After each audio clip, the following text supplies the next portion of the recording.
and gentlemen, welcome to the August 3rd, 2011 meeting of the Danbury Planning Commission.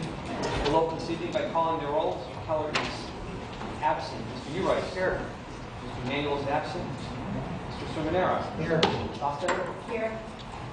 Is here. Mr. Sermonera, will you sit in for Mr. Keller this evening? We will. Ms. Hofstadter, will you sit in for Mr. Manuel? For the record, our next meeting will be August 17th, 2011.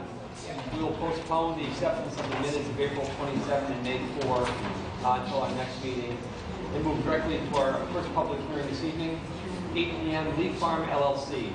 Application for two-lot subdivision, 23.326 acres in the IL-40 zone, Worcester Heights Road, G18048. Ms. Hofstadter, would you read the legal notice, please? Notice is hereby given that the Planning Commission of the City of Danbury will hold a public hearing commencing at 8 p.m. on August 3rd, 2011 in the City Council Chambers at City Hall at 155 Deerfield Avenue to consider the following matter. Leaf Farm LLC application for two-lot subdivision, 23.32 acres in the IL-40 zone, Worcester Heights Road, number 218-048, sub number 11-R1. Parties in interest and citizens shall have the opportunity to be heard at this time. This is signed Arnold B. Canaldi, Junior Chairman. Thank you, Ms. Hofstadter. I did want to mention two things regarding this application before we get rolling. Number one, as Ms. Hofstadter read, this is an application for a two-lot subdivision. And the board must consider this and decide on it based on the Danbury subdivision regulations. This is not an application for a special exception or a use variance. We do not have a site plan, and there's nothing been submitted to us for, nor will there be anything submitted to us for site plan approval. We don't know where the buildings go, we don't know where the parking is. It's none of the normal things we would see in a use variance, and I wanted to make sure that that was clear. This is basically an application to draw a line on a map, essentially what it boils down to. The second thing I wanted to mention is that the federal government, as you may be aware, is exempt from local planning and zoning laws.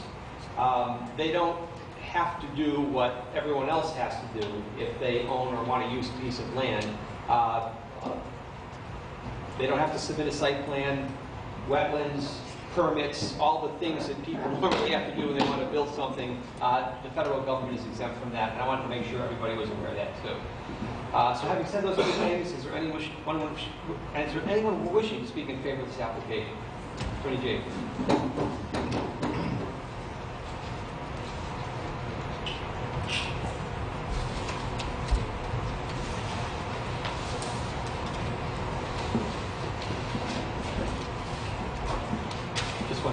Commission members, hopefully you did receive a copy of the staff report on this matter dated August 2nd from staff. If not, Jennifer should get your copy.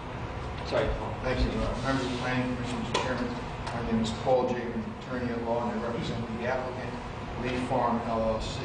The application was to create a one-lot subdivision of 17.236 acres off Worcester Heights Road. The original application intended to create this parcel 1, which I've outlined in yellow, off Worcester Heights Road. It's basically across the street from the Leaf Farm office park. It adjoins the white building that used to be Bartlett Tree Company. It surrounds that parcel, and the signal is right in front of Bartlett Tree Company. So 17 acres, and the acreage runs southerly, basically, from Worcester Heights Road. The planning department asked us to deal with the balance of the land. We didn't want to, but they asked us to deal with the balance of the land to show that it would conform to the zoning regulations. So we then showed this parcel 2, which is 3.76 acres, which is outlined in blue. And this red parcel, which we indicated we merge with other land of Leaf Farms LLC, which is black. Red is what we're merging, in black with other land.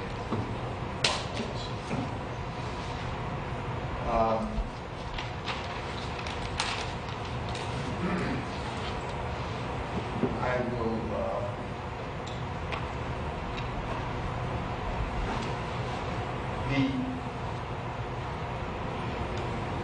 these issues that were raised in the staff report, and otherwise it's, as you indicated, very simple. One lot subdivision now, two lot subdivision. There's no proposal by the applicant to build anything subsequent. It's obvious, it's knowledge by everyone that the United States of America intends on purchasing these properties. Could you speak up, please? Presumably put up a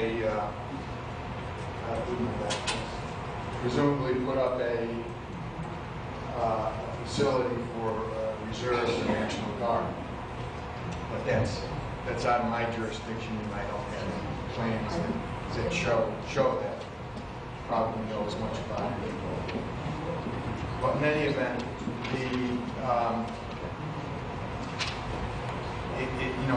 it's our feeling that we've complied with the subdivision regulations, with either the one or the two lots, and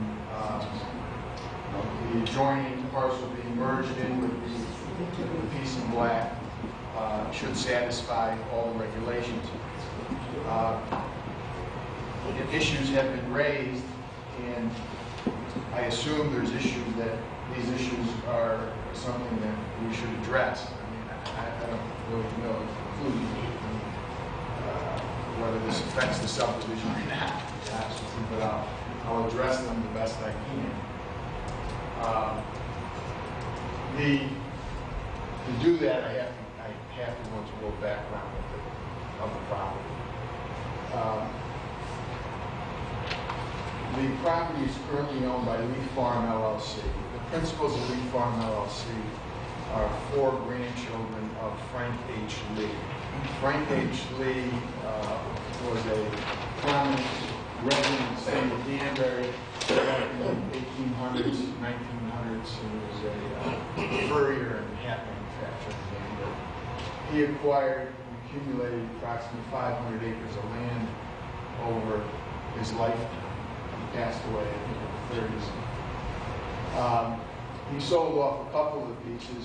He sold off a piece to Barton. He sold off a piece to Goodrich, Perkinelmer originally. He sold off a piece to the Lee Farm office building, which is, here's the signal that earlier down the road right there. And he sold off quite a bit of property to the state of Connecticut for road widening, for the interchange, and for Route 7 widening. And so what's left comes out to be about 350 acres, more or less. It's not been put all of the survey by Lee Farm LLC. There's maps on it. This particular map, which is dated 1928, Frank H. Lee, 1928, was an accumulation of all the parcels he purchased over the time period.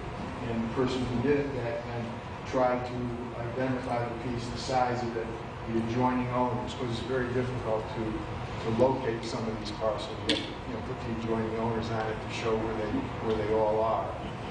We try to do that in our title search. But in any event, that's what this map shows. It was done in 1927.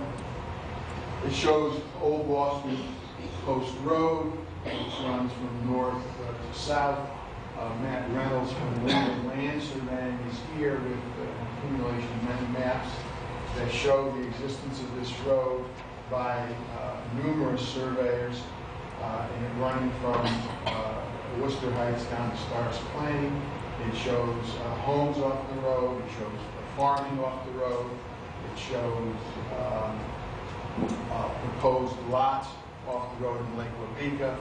So, you know, it's our position unequivocally that this was a road dedicated to the town pursuant to the common law in many cases, and that it has never been discontinued by the city of Danbury.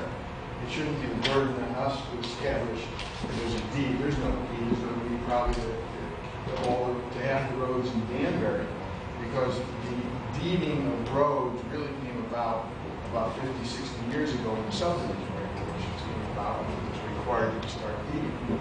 Before that, when towns were settled, They scratched out a road, and when that road was used by the public, it became a public road until the city discontinued it by formal action, or until it was abandoned by the owners of the property. So you've heard the term that the property owners on each side generally own to the center of the road when a road has not been formally deeded to the town. Again, I don't think it's our burden, as indicated here, to establish ownership. Case law in Connecticut has indicated that they've indicated, well, they didn't indicate that, they've indicated that the commission, planning commission, really has no jurisdiction over ownership of roads. And I'm reading you from a case called Planning Commission of Enfield, no, it's Charles Sedgwirsky versus Planning Commission of Enfield, where it says that it is well settled that a commission cannot decide issues of title or ownership of real property. The commission does not have the authority to determine whether the claimed right-of-way is a public highway, since that conclusion can only be made by a judicial authority in a private title action governed by general statute. This was a very similar case where the applicant was claiming it was a town road, and the commission found it wasn't. The courts actually overturned the finding of the commission. But it's really neither here nor there to us, really. We don't at this point care if it is or isn't. We're just trying to deal with one lot subdivision, not a two-lot subdivision. But it's imposed upon us, I assume, that we have to answer these questions and burdens that rest upon us. So the first thing is, what I said, and then what Mr. Reynolds was said, and show you about how this road, where it exists, the properties off it, et cetera, et cetera. There are numerous cases that talk about how that comes to be, and a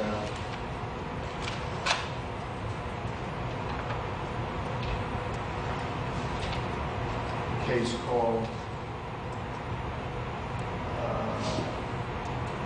Supreme Court of Connecticut State versus Henry Taft. A public highway may be created by dedication and acceptance. The question of dedication is one of intent. If the owners of the land in question clearly intend to dedicate to the public as a highway, and did so in fact dedicate it and throw it open to public use, the general public have accepted it, that is it. They have used it for a number of years. It's now a public highway. An original dedication may be inferred as a matter of law. The land has been thrown open to the public for a great number of years, for a time wherefore the memory of man runneth not to the contrary, and the general public had, during all that time, used the same as public highway. The presumption of an original dedication is almost irresistible.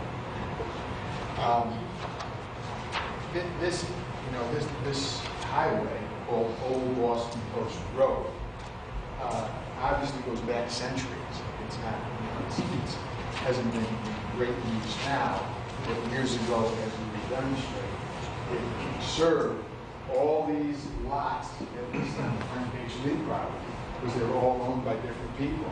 And then it went further south through Waukesha to Stars Plain Road. So I guess what I'm getting at and trying to address is the issue, I believe the issue, that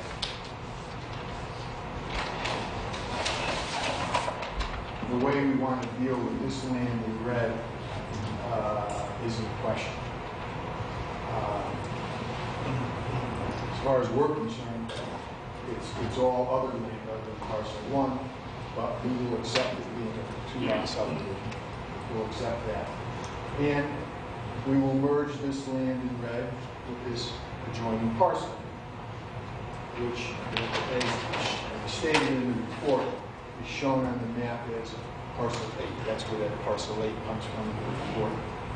And this being parcel 3, the original original parcel, which parcel 1 and 2 of this red parcel are part of.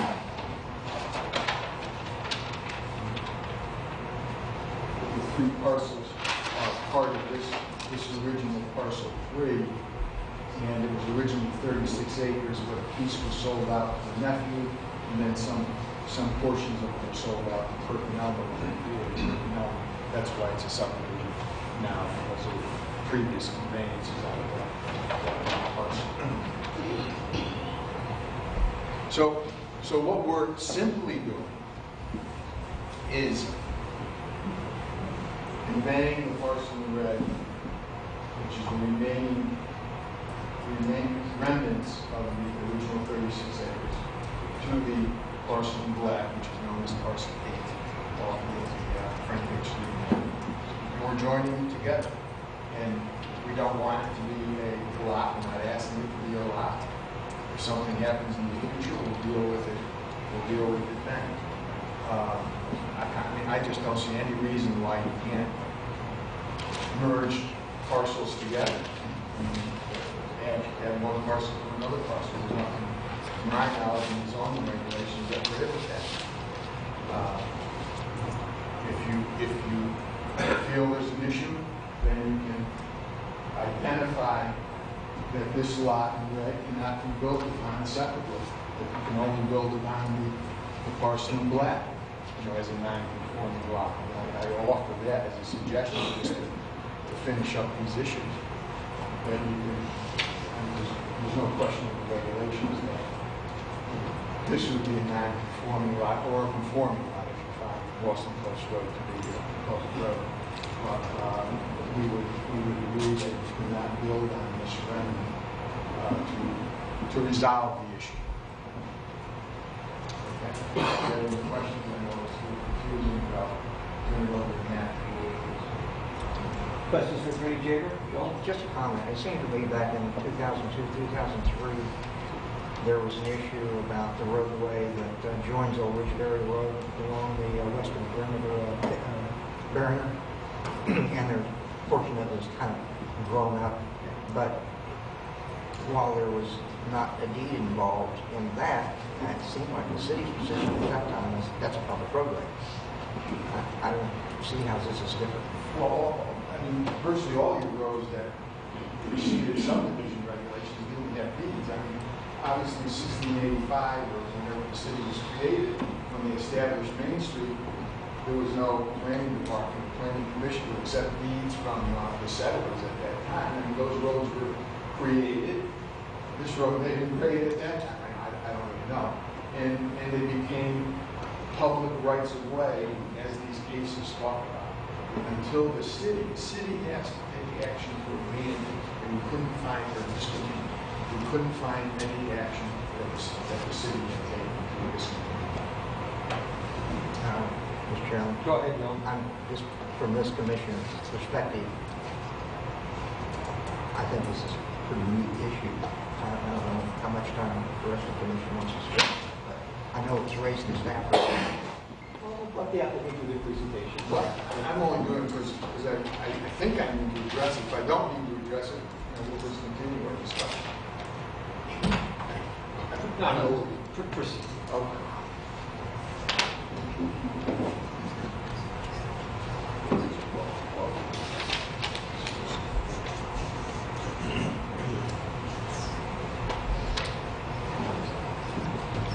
Matt Reynolds, I'm a licensed land surveyor with New England Land Surveying here in Danbury. What I'd like to talk about tonight is my knowledge of the property, having surveyed this property for Lee Farm LLC, and my knowledge of Old Boston Post Road, and of having done survey work here in Danbury for the past 40 years.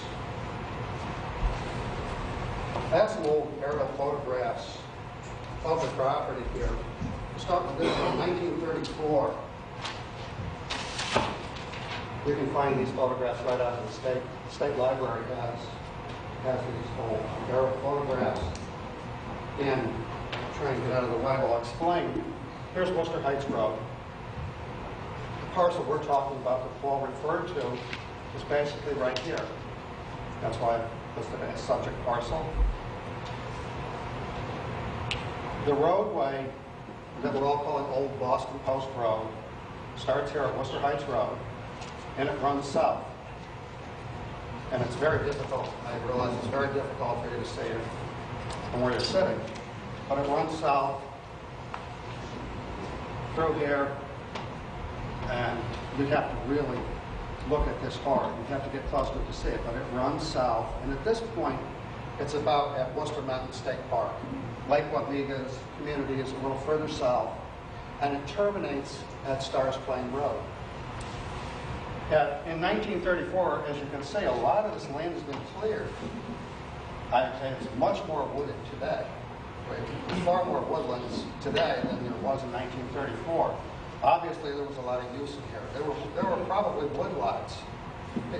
This road, I'm sure, saw a lot of use near the beginning of the 20th century. I'm sure there was a lot of use on that road. Okay, I'm going to come forward in time to another aerial photograph, a little larger scale, 1953. And I've outlined the parcel that we're talking about. There's the old post road, very visible in this photograph. You can even see homes along the old post road. There's a home, outbuildings in a couple different areas. At this point, today, if you were to walk this road, like I have many times, because we've surveyed all this, I've been the whole length of this post road. It's been dammed, and quite a bit of water has backed up into this area. So it looks completely different than it did almost 60 years ago. But again, I think this demonstrates that this road was in a lot of use. I can tell you from being out there and doing all the survey work, I've met many people walking this road. There's still people that walk it. They walk their dogs. There's a lot of evidence of ATVs that run back and forth on this road. You can drive it. We've driven it. We've driven it as far south as Worcester Mountain State Park and all the way back. It's not very easy, but it is passable. Okay, I'd like to bring up some other maps that I have that we uncovered from the research and doing the survey work here. When we first undertook the survey work, we went to the state of Connecticut to find out what records they had for Worcester Mountain State Park. So we were clear about the boundaries between Lake Farm LLC and Worcester Mountain State Park. And they supplied several documents. One is dated 1953, and it's essentially an outline of the lands that they acquired for Worcester Mountain State Park. Let me just click this so I don't lose it. And this is not a very good print.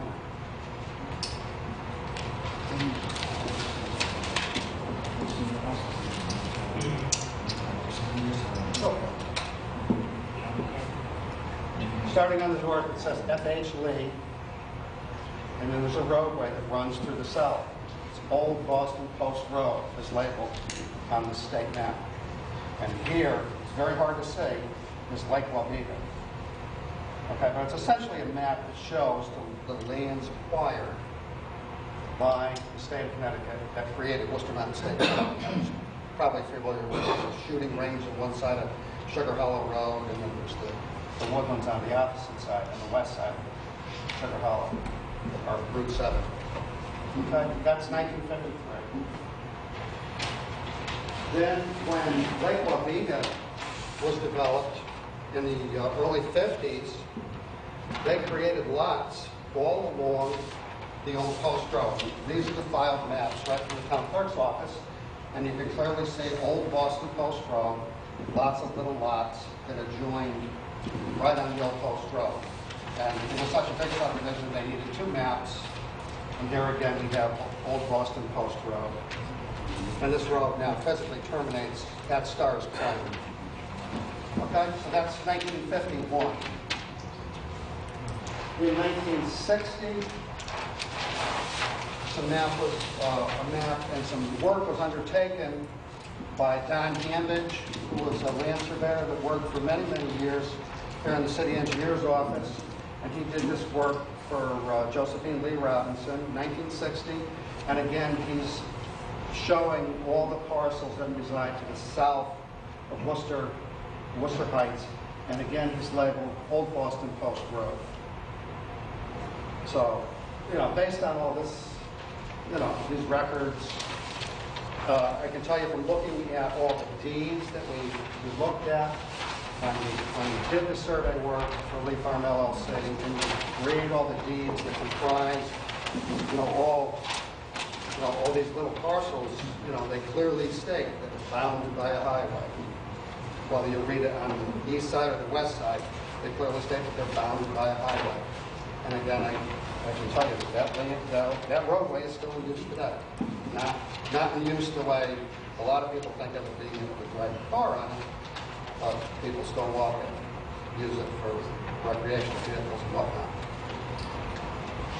I'm happy to answer any questions I can. Any questions for Mr. Reynolds, Commissioner? Thank you very much for the presentation. That's all. No, I appreciate the testimony on the issue. I think a lot of that can be worked out. But I think that's a is there anyone else wishing to speak in favor of this application? Anyone else in favor? Anyone else wishing to speak in favor of this application? Mr. Chairman? Oh, sure. Please, Mr. Sadi.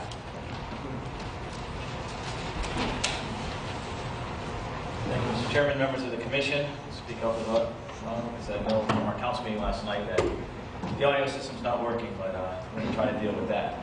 That being said, obviously, as you said, Mr. Chairman, the military is looking at purchasing this property to build a joint reserve center. It's something that has been debated publicly, has been significantly downsized. That's not in front of you tonight, but the result of it is in that this subdivision is sort of the final step in this process. The upper parcel of Lee Farm is no longer going to be considered for use, and the Department of the Army and the U.S. military has been working with the city and other agencies to comply with their requirements and their concerns. And just for the record, I'd like to note that, as you probably know, that many of the federal environmental requirements as well as sustainable energy requirements are more strict than even our local ones. And this facility will be subject to that. That being said, the evidence has been presented by the applicant with regard to the road's use. I think seems to rebut any presumption that this road has been abandoned or discontinued as a public highway or thoroughfare. And in fact, going just even an internet search, looking at vision appraisal, listing it as Old Boston Post Road, going back to documents and references to both colonial, Civil War times, 1920s and 30s, it is referred to as a public highway, a thoroughfare, a road. It is used, it is referenced, it meets and bounds when properties are being referenced.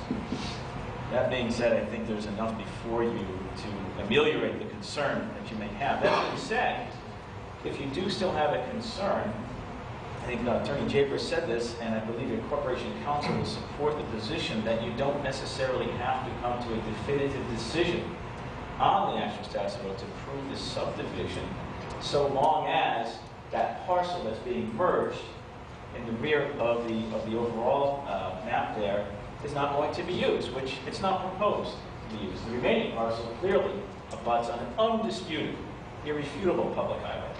Not to say that Boston Road is not a public highway. So that being said, the only thing I would underscore is, and this is not the fault or the responsibility necessarily of the commission, is a time frame that is pressing here.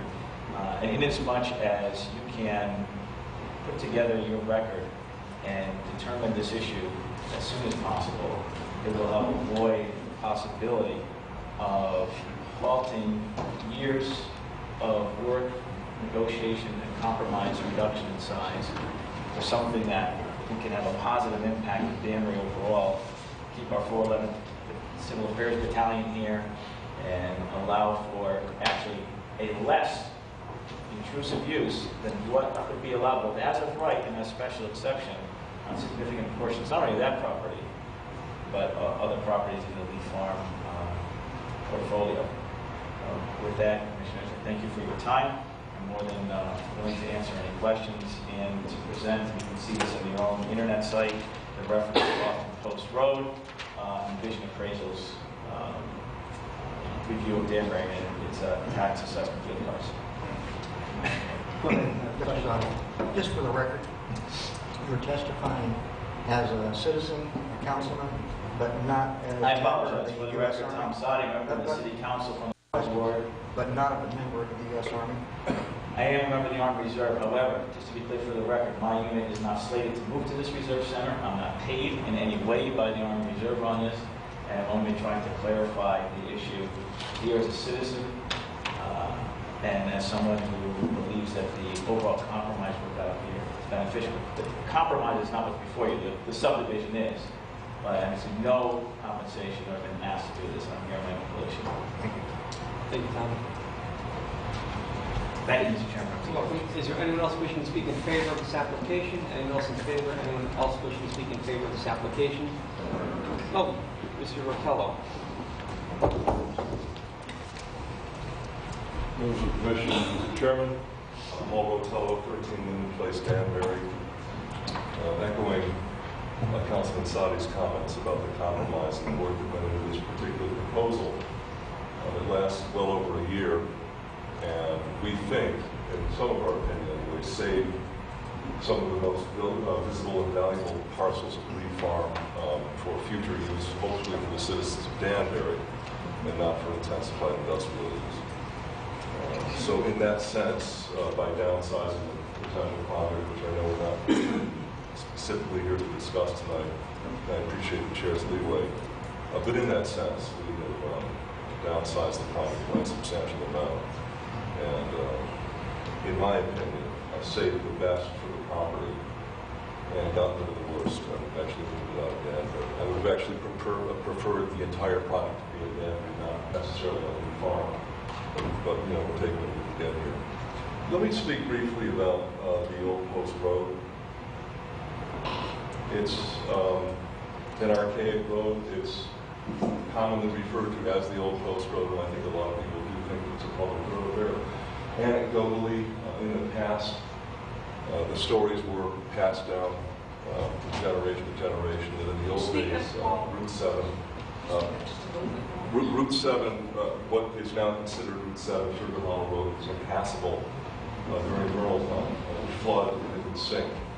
There were stories that people told their kids that it would sink so much that they would put more macadam down every year. At some point, there was like 75 solid feet of pavement. That's how much it sank. These are exaggerations, but in the exaggeration is some truth.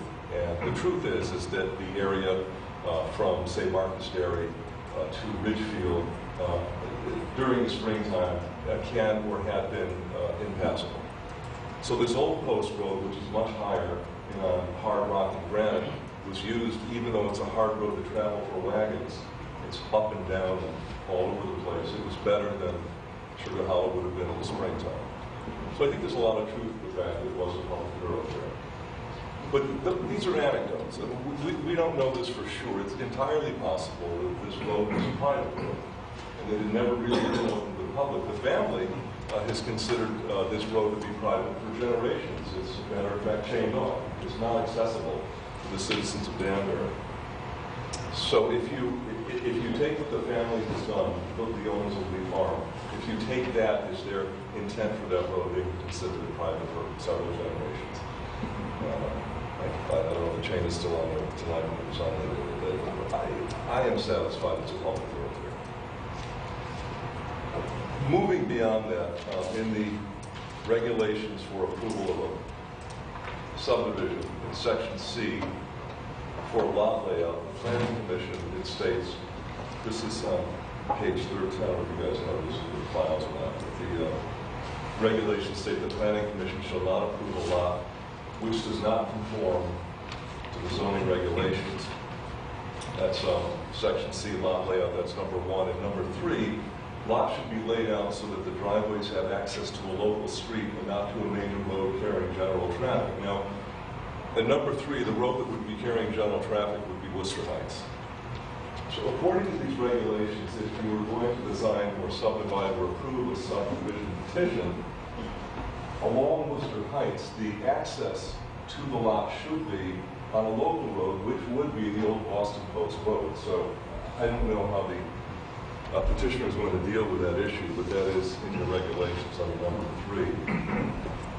Number 1's a little trickier, and you guys are going to have to think about this a bit. The Planning Commission shall not approve a lot which does not conform to the zoning regulations.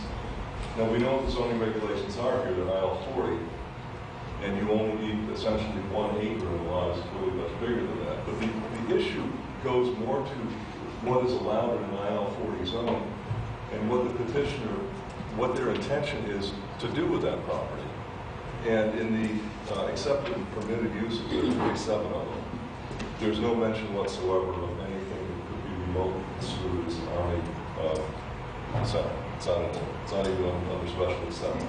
The closest you could get would be school. So that's something. Remember, this isn't a use variance.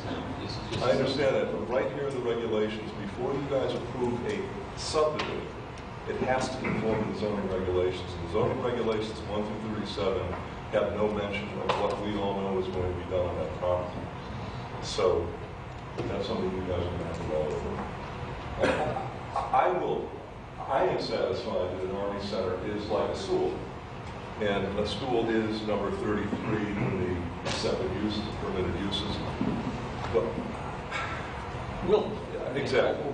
Take that right. So I just want to be clear on those 2 points. And also on my wish list, and it's also in here too, would be a sidewalk. I would love to see a sidewalk when this finally gets built. I know we'll be back here. The Army does not have to come. It would be great if they could do that.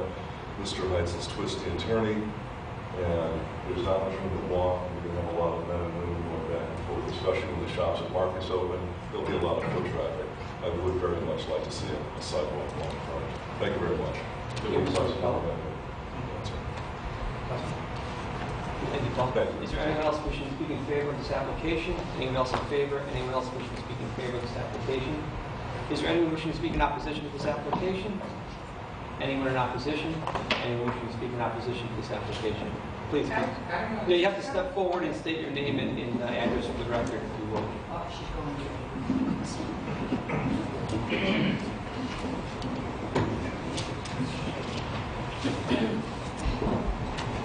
Lynn Hoddes, 46 Worcester Heights.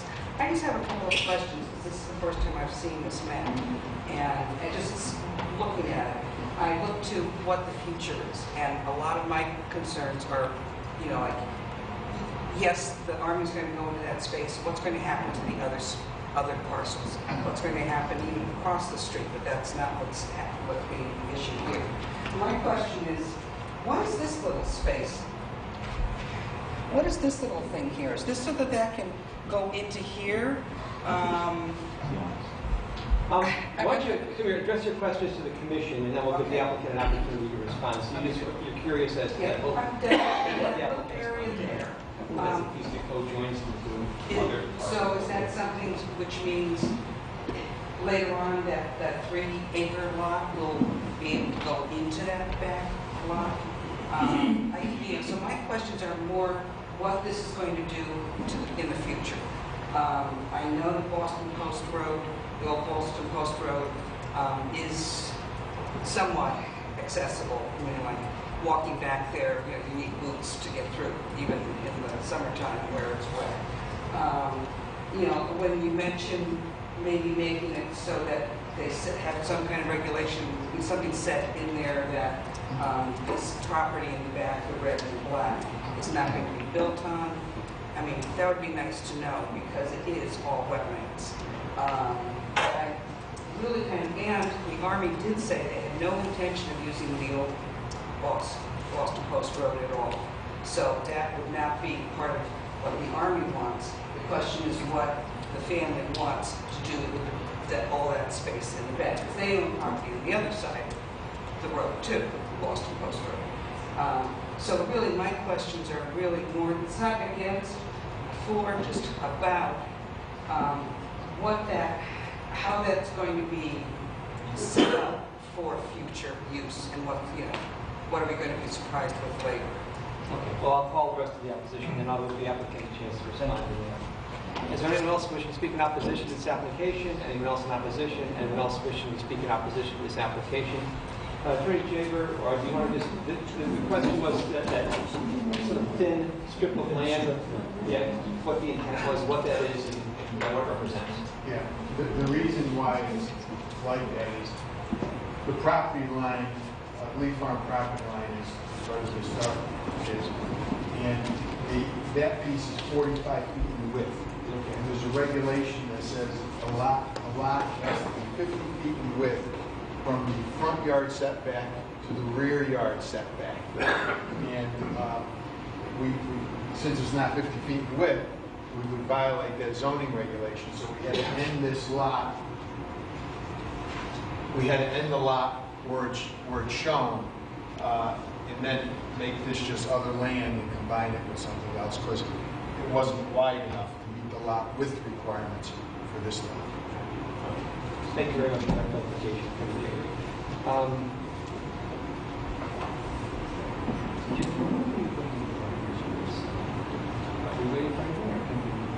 Mr. Chairman, at this point, the application was not referred to any other departments. We're not waiting for departmental responses.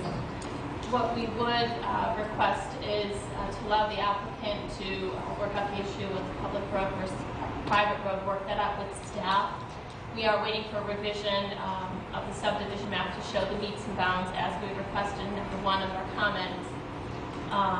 If there's a public hearing, there's nothing compelling us to keep it open. These are administrative things you can work out. Do these things have to be on the record, or is it?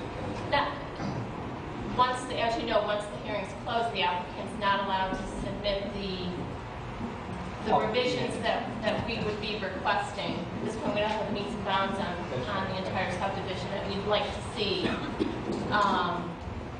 It's unfortunate that we're not able, I don't think we're able to close the hearing tonight, because that would not allow the applicant, one, to speak to staff about the public road versus private road, which we would request to work out, and to give them the opportunity to amend the subdivision map. Mr. Chairman? Go ahead, Joel. If you don't mind, I'd like the applicant to respond to that. Okay. If you would.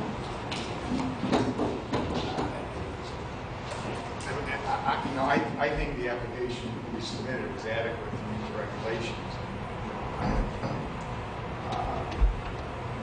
I don't know why you really couldn't close it, and we would provide a map that's done often that shows the meets and bounds on that map. It's not an issue to be disputed. Our surveyor will show it on the Mylar to be stamped. That's all. I mean, we have no problem doing it. Yeah. I agree with it, but we have no problem doing it, and we'll be happy to do it. I think you can close the hearing. You frequently say the map should show such and such on it. That's what you say, we do it. It's a mile for report, for standing. Commissioner members, thank you, Paul. Comfortable with that explanation? Yeah, if I could comment. Go ahead. I know there's some concerns about, it was raised, what's the future use, but use of this land is not before us. I mean, whether there's an Army Reserve unit built on this piece of property or one of these pieces of property, this is a subdivision. It doesn't necessarily address that project, or if they're going to be able to put sheet metal fabricating place on there. All this is can we draw a line on the map so we can sell a piece of our property? That's what's before us, and that's being maybe concerned with what is going to be the future use is something that we have to be concerned with if that use comes before us. Tonight, it's only about drawing a line. Commission members, motion to close. Motion to close. Motion to close. The second. Do I have any further discussion?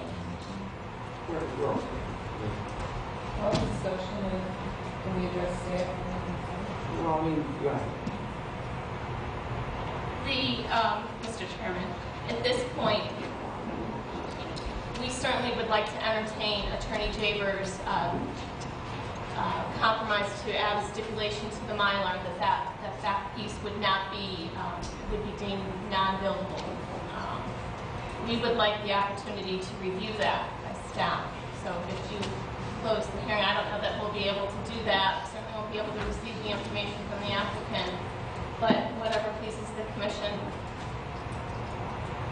I'm not sure Mr. Chairman, who else to advise you. we often close a public hearing and say proviso, whenever we render an opinion. And since we discussed the proviso, I think it's on the record. I agree. I'm comfortable. So motion has been made to close and seconded. Any further discussion? Hearing none, I'll try your minds. All in favor? No, I meant. Yes, all in favor, signify by saying aye. Aye. Opposed? This matter is closed. Thank you. Mr. Chairman? Go ahead, Joe. Do you want to move this to old business for further consideration later? Yes. Okay, motion to move this to item 3. No, I'm sorry. Item 2. Item 2 under old business for consideration possible action. Motion has been made to move this to item 2 under our old business agenda. Commissioners, will your second? Second, Mr. Sermonera. Any further discussion? All in favor, signify by saying aye. Aye. Opposed? The matter of Pig Farm will be moved to item 2 under old business. Thank you very much. We're going to keep moving forward to the second item on our agenda under continuation of public hearings. C&W Development LLC application for a special exception for sewage treatment facility, coffee environmental solutions in the IG-80 zone, 46 Beaverbrook Road, K12176, special exception 710. Is there anyone wishing to speak in favor of this application? We'll give the applicant a moment to shift gears.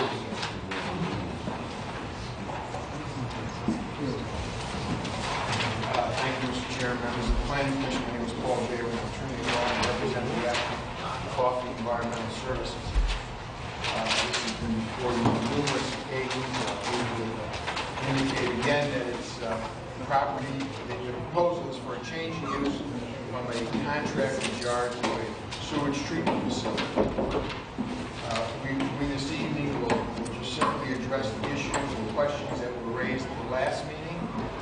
I will hand out to you a copy of the Environmental Impact Commission approval, which was just issued, it was approved 8 months ago, but the approval letter has come out.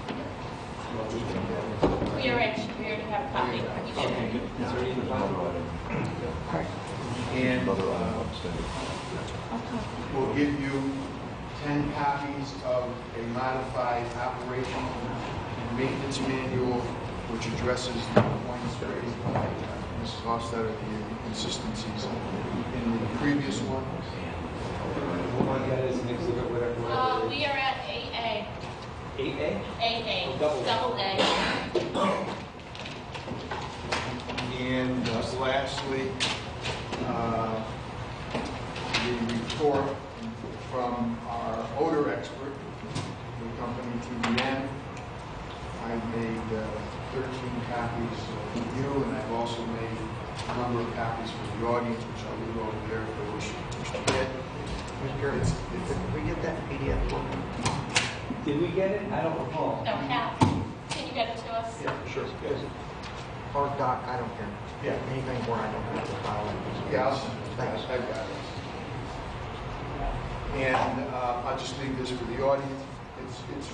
These got more technical, the questions you can answer without actually having the design done.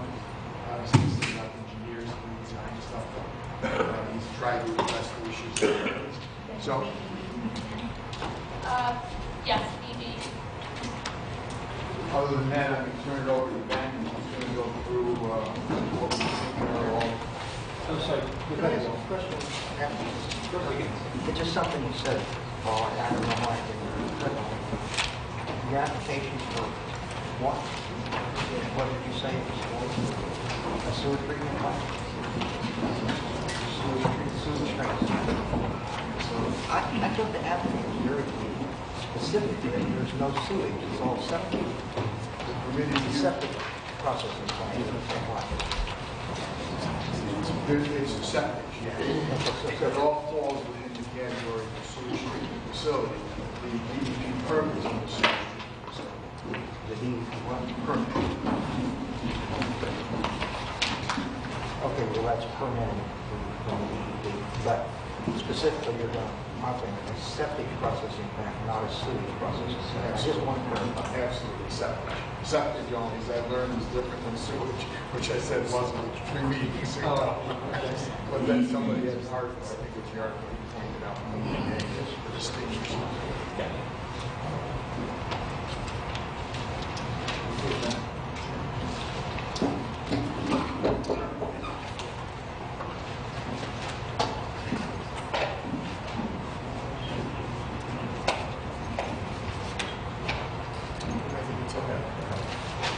evening. Director Benjamin Dodo, licensed professional engineer representing the applicant.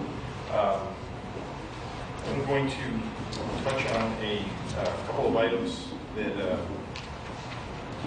came up at the last meeting. We're going to try to have answered. Some of it, these items are addressed in George Federico's report, as Paul just handed out. A couple of them done some additional research both with George and with the team, and have some answers. Basically, I'm going to start with some of the comments that came. Joel had a question as to the size of the ductwork at the last meeting. And it's in George's report. There's two fan systems of 3,000 cubic feet per minute and 2,000 cubic feet per minute. They're going to have 12 10-inch diameter galvanized ductwork. These are anticipated duct sizes.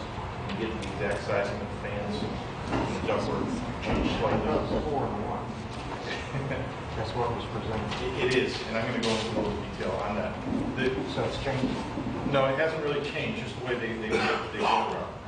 And I can touch on that now, Joel. No, I want to, because basically, the system has a capacity of 5,000 cubic feet per minute. Again, this is for the containment area that goes with the carbon filter. Capacity of 4,000 cubic feet per minute for the containment area, and 1,000 for the truck exhaust collection system that we talked about at the last couple of meetings. One fan is going to run constantly will hold 3,000 cubic feet per minute through. When the second fan comes on, that fan has a 2,000 cubic feet per minute capacity. 1,000 of that will be dedicated to the exhaust. And the additional capacity of that fan will just pull more air through the containment area. So that's where the 3, 2, 4, and 1 come from. It's all outlined here on page 6 of 9. It's in there. Yeah, it is. It'll explain how you're going to divvy up that 2,000. Exactly. And it basically comes on as an auxiliary. I'm going to read the paragraph, just to put the paragraph because George isn't here. The system, again, has a capacity of 5,000. One fan with 3,000 cubic feet per minute will run constantly through the working day, continuously scrub the air within the containment area. The second fan, with a 2,000 cubic feet per minute capacity, will operate once the garage door is open. As soon as the truck door opens, the second fan will turn to draw 1,000 cubic feet of air through the exhaust collection and an additional 1,000 from the containment area. So it adds that additional 2,000 is split with 1,000 on the exhaust and supplement what's being done on the containment area. With both fans running, the system will have a 5,000 cubic feet per minute capacity. The second fan will continue to operate for 30 minutes after the trucks have left. Should another truck enter during those 30 minutes, the fan will continue to run, shut down 30 minutes after that truck is left. So I think that sort of clarifies and describes the confusion. And the ductwork, those are his anticipated sizes for each one of those fan systems. Okay. And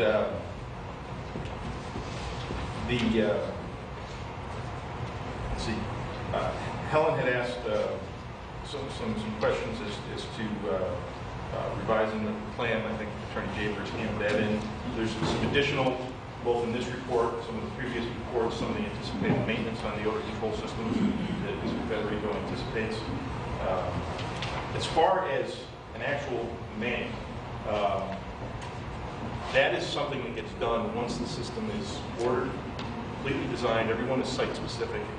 100 hours of work goes into it, 2 to 4 weeks to prepare, and it's done when it's actually put together. We can't take a manual from another site, Mr. Federico did, and show you what it's going to look like. It's not going to fully, truly represent the system. But as part of the delivery of the system and installation, the manual gets prepared site specifically and delivered to the site. Talks, and that is something that will be done. It's not going to be done in front of this because the details of the system, when I say the details, the actual assembly of it has not been done. Just like with any manufacturing facility that you see in front of you, the process inside, we don't get to that level of detail until the system's actually done and constructed.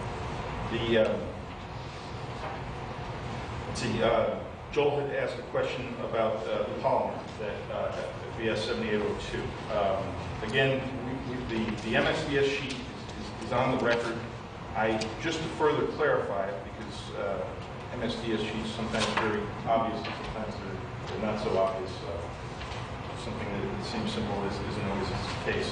I spoke with Representative David James of Fort Bend Services in Houston, Texas. Specifically asked him a couple of questions with respect to that. The product is not hazardous. Touches your eyes. It can be an irritant to the eyes. It's not toxic upon ingestion, although it's not recommended to ingest. There'd be no reason that would happen. The biggest danger of this is that it's extremely slippery. And the way this is going to be handled on the site, again, it's going to come in 55-gallon drums, probably delivered 4 at a time. We use about, under full capacity, we use about 10 to 15 gallons a day.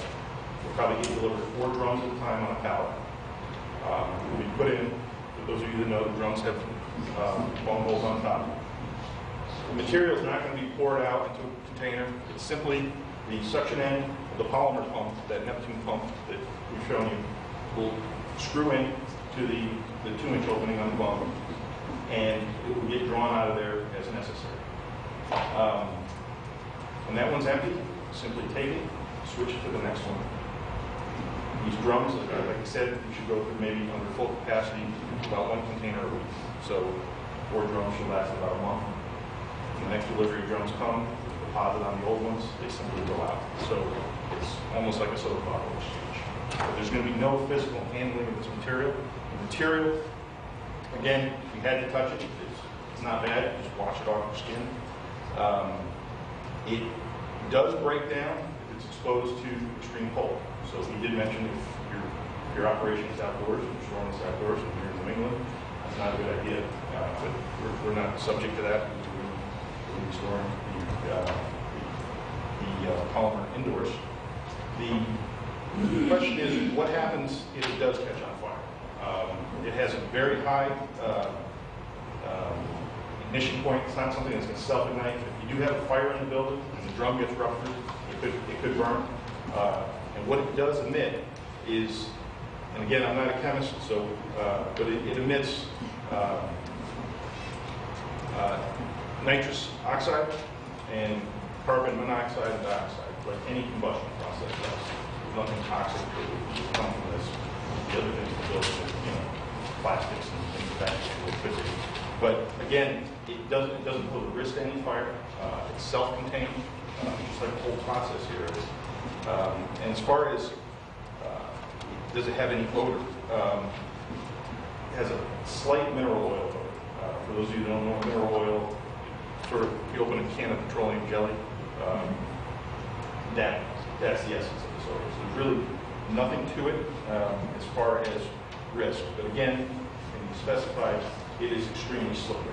And if it does spill on the ground, they suggest to actually contain it, absorb it up, and then rinse the rest off.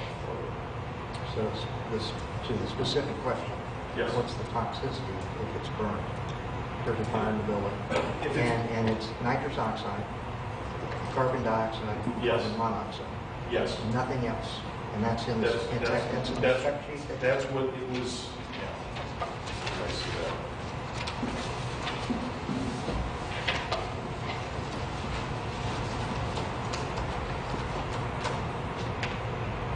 Converges carbon oxides and nitrogen oxides. Yeah. So, like any combustion process. That's in the spec sheet? It's in the, yes. Okay. And as far as, here. Sure.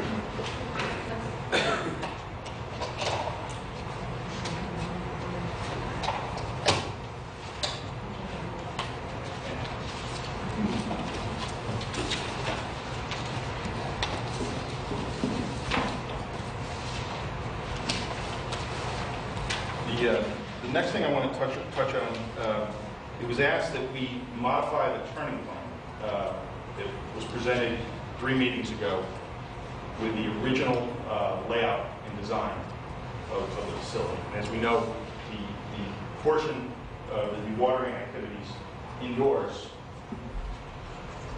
over time has gotten bigger. Initially, we were occupying a smaller portion of the building. And we've since widened it to provide a larger area. Again, the capacity of the dewatering process is the same. We've just done this to provide the containment area and some additional room. We have prepared a revised truck turning path, which again is very similar to the original one, but I've added a couple things to it. Again, here is a typical ingress route coming in, backing into the facility. Initially, this line was over this way a little more, and this would be a leaving pattern. And as with before, the leaving pattern, when you're way to the right here, you can make that in one swoop. If you're over here for the grip box, that would need to be a 3-point turn would need to be accommodated there. Some other questions that came up as to what type of queuing exists on the site. And as we go on, there's going to be a limited amount of deliveries, 15 to 17 a day, depending on what could happen.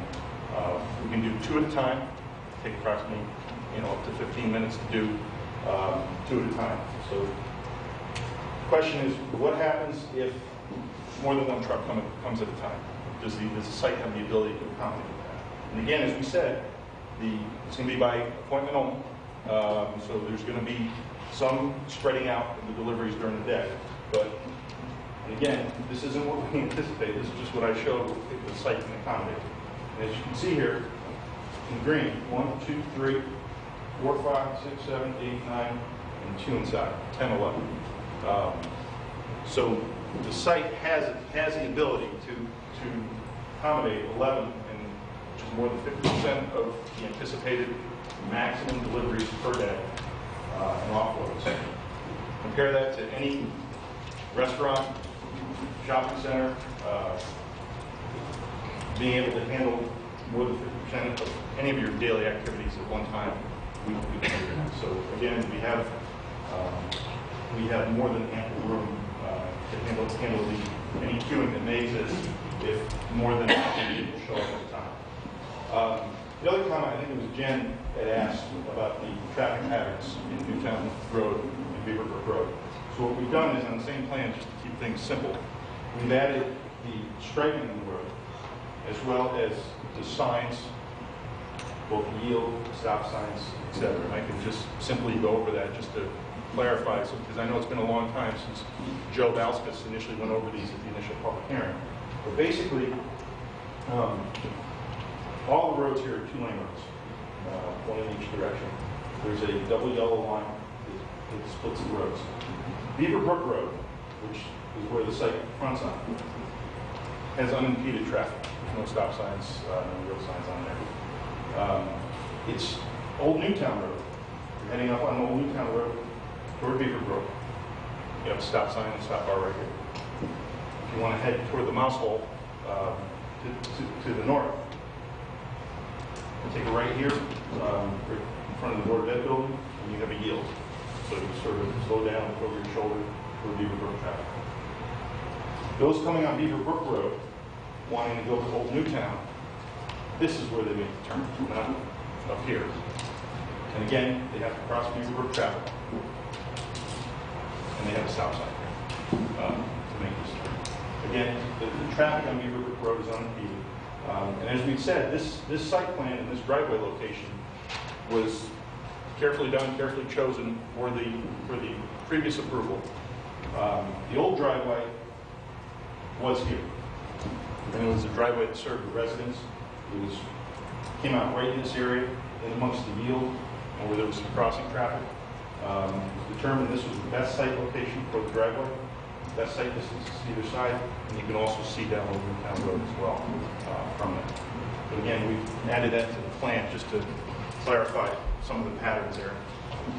That wasn't necessarily shown on there. No Joe touched on it. The other comment is to the, and sort of to tie into this, there's been a minor change to the floor plan. Basically the doors, they got wider, as we said. I'm going to hand these in. I'm going to hand you the background. Okay. And really the only change to the floor plan.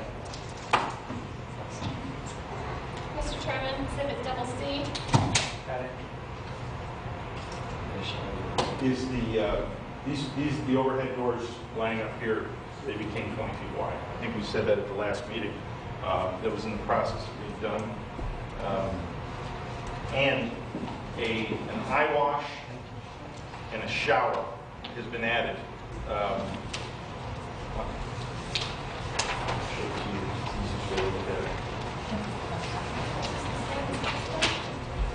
Yeah, that's a bigger version for you.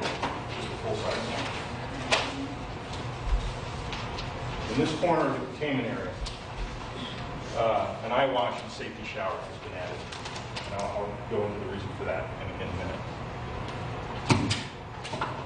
Joel had asked about that September 1999 EPA paper about sewage is a host for disease-causing viruses, bacteria, and pathogens. I looked at that, I read it, and I felt that it was mainly directed toward disposing it in a manner that we're not disposing of it here on our site. It spoke to what's typically done in rural areas, discharging of it onto soils, both whether the soils are frozen, land applications, dumping it on the fields, filling it in, and plowing and furrowing it in, and trenching and covering it. But in that article, it did say that knowledge is important in the handling and disposal of sewage anyway. And it also spoke that in areas where you don't have the ability to discharge to a wastewater treatment plant, like we do here, some of those measures of land disposal are commonly used. Again, not in this part of the country, but in many parts of the country. Again, the handling of the sewage here, from the house to the truck, is going to be done like it typically gets done by Pembroke Pumping and any pumper. The operator is going to be aware of what he's doing. It's going to be contained in the vessel. We've gone through the process of what's going to happen inside the building. It's going to be self-contained, vented. If in the event a spill does occur, we have a spill plant, we have floor drains. We have the ability to rinse it out, and that's one of the other reasons we've added the eye wash and shower. In case you do get it on you, you just have to clean it off, just because that's where the risk is. The discharge of it, again, we're not discharging it to the land. Solids are being kept on site, and the liquid fraction is being discharged to the city sewer. So, again, the risk exists, but in my opinion, that article had more to do with land application and discharging of sewage directly to land. We touched on the fact that the fans for the odor control system are going to be located inside the building, not outside the building. So any risk with noise is mitigated by doing that. And as we touched on the equipment, the manuals is something that's not going to be done at this time. That gets done during construction and prior to. Some of the neighbors have talked about a couple things, and I just want to touch on this: the fact that we're expanding the dewatering process during this application process, and the only expansion that we've made is interior to the building, and we've done that to accommodate the concerns and questions of both the commission and the neighbors, mainly with respect to queuing, ingress, egress to the building, and the odor control system. Basically, the containment system within the building, so we have the ability to more effectively treat the air. The site is going to be capped at 50,000 gallons per day max. So even though the footprint inside the building has gotten larger, the effective trips coming to the facility, the amount of employees there is not going to change. If anything, we've reduced the other uses on the site, the contractor's office and garage, proportionally by making this footprint bigger. So again, I just want to be clear that the expanse, we're not expanding the capacity of the system for a dewatering process. It's just we're giving ourselves more room to put these measures in, some of the odor controls, et cetera. The spill control plan, the gentleman that has questioned that, that's on file. That was required by the EIC, and as we said, this was approved some time ago. We just got their letter, and it talks about how the facility is going to be able to handle spills, whether they have an inside or outside the building. They had some similar concerns, and I know Joel did have a question about the capacity of the containment area. And at the flow rate, it's about 50,000 cubic feet is the volume of the containment area. Oh, okay. Yeah, I know the county has 6 scrubs per hour at that rate. Yeah, That's what the 2,000 cubic feet in the containment area. Yeah, the actual building inside is significantly larger than that. That was one of the reasons George and Mr. Coffey came up with the idea of the containment area, so you can really focus and treat the air that you need to treat and not everything else that you don't need to beyond that.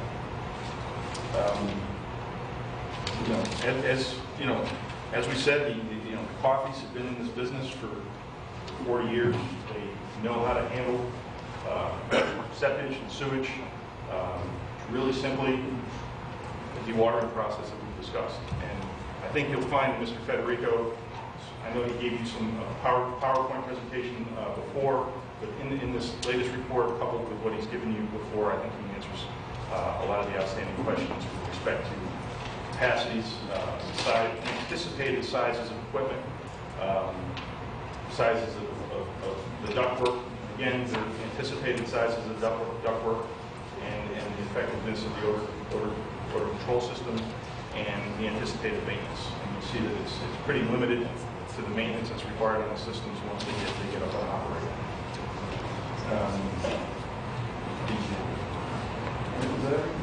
Okay. I'll be happy to answer any questions anyone may have. Questions for Ben, Commission members? Mr. Chairman, I have a few on the operations plan. Go ahead. We had testified that we would have take calls for emergencies. That's no longer in here. Is that been eliminated? Yes, that has been. Yeah. This is strictly not 8 to 5. Yes, it was sort of left up that was vague. And so we asked what happens when you have emergencies now. And what happens now is you go in the middle of the night, you pump it, and then you wait till the morning to offload. And that's going to continue. So that was eliminated now. Right. It left to some confusion.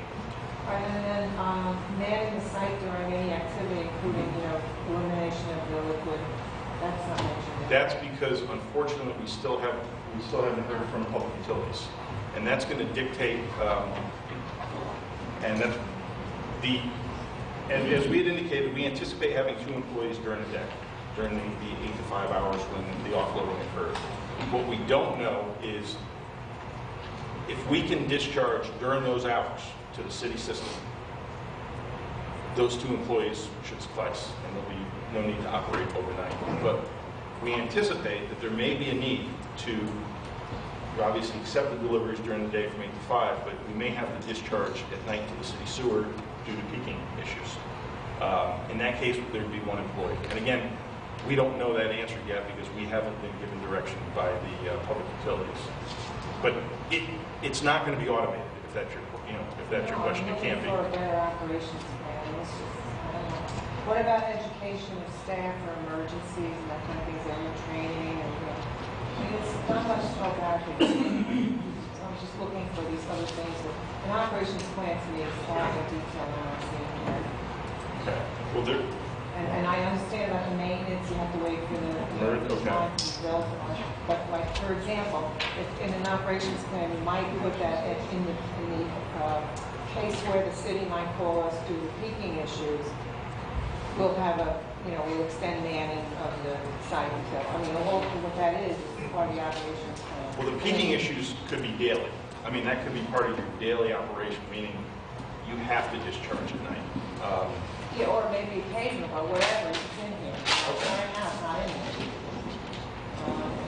Okay, we'll see what we can do to buffer, Think but about all the possibilities, and, so you can overcome any unanticipated. To look at an emergency situation, so we'll read the plaque on the wall. I don't know. understood. And some of the items too, that I know we've discussed this, and this during our June 20th meeting, the engineering and public utilities staff, we talked about other issues. It may not just be overnight. It could be during spring flooding when the plant is completely inundated, that they have the ability to pick up the phone and call Mr. Coffey. He's willing to do these things. Unfortunately, we just haven't gotten a response from them. But we can, so emergencies, and what would happen under example situations. And did you say training too? Yeah, okay. because if an emergency occurs, Yeah. nobody knows what to do, then they need to be trained ahead of time and Okay. anticipate such things. Even something for the haulers to understand better than we have seen here at the same thing. Okay, and there will be, just as part of the equipment suppliers, when those come, there is a full, you don't just start running on day one. There's a setup and Right, construction but period. that has to keep and operation. going. Yeah, exactly. Okay. We'll get that for you. Anything else for Ben at this time, Commissioner? Few things. Go ahead, Joel. You'll give me a lot of something, Mr. Chairman. We'll see about that. Okay.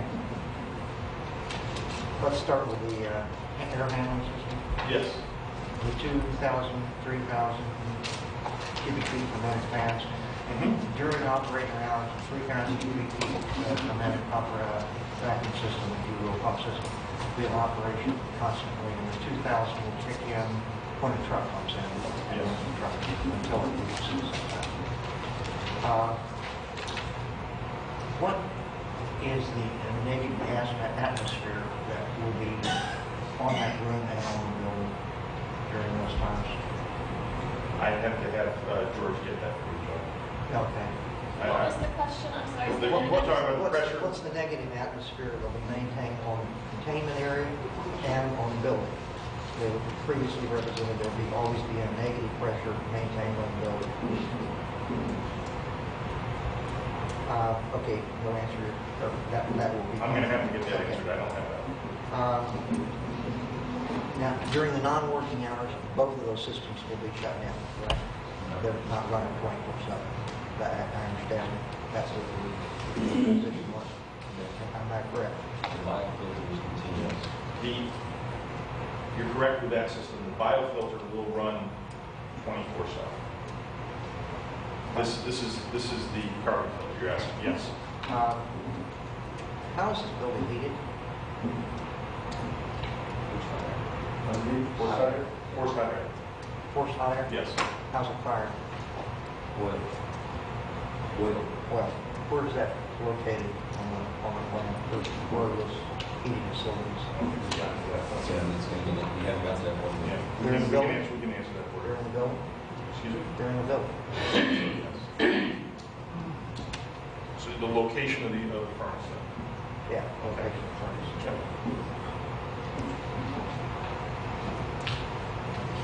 And when you're operating these vacuum systems, where's your balancing offset air intake? You can't just suck on the I building. understand what you're saying. I'm going to have to get that answered. Okay, I have other questions, but depends on the answers that left. I specifically asked about the biotoxicity when I was referring to the EPA. I don't feel like I got an answer on that as to how you keep the biotoxicity out of the environment. Maybe some of these answers that you're going to bring me will help satisfy. We're talking about from the septic itself. The septic itself. I just... I think the fact that it's that the system's containable. I mean, it's not a sealed system. You know that. They're great attempt at that, but it's not a sealed system. it is, but compared to what gets done now, doesn't And the matter and the risk being that done it is. anywhere else in the world. I'm only concerned with how it's being done in this location. Okay. Okay? Maintenance on these systems, the process, forget the biofilters, I know those are, in terms of years, the carbon filters in terms of months. Yep. But the system itself and this whole separation, how often is this facility brought down and, if you will, scrubbed, whatever maintenance goes through in that process? How often does that happen and how long does it take? I'm going to have to ask Mr. Coffey that. I can answer it now or I can answer it in a few minutes. You can take your choice on that. These are just things I'm throwing in. Okay. I have another one, but I'll have to hold it. And I just want to clarify, Joel, if you don't mind. Sure. You talking routine maintenance or complete shutdown, scrub down? Oh, well, Well, now bring it up. Yeah, okay.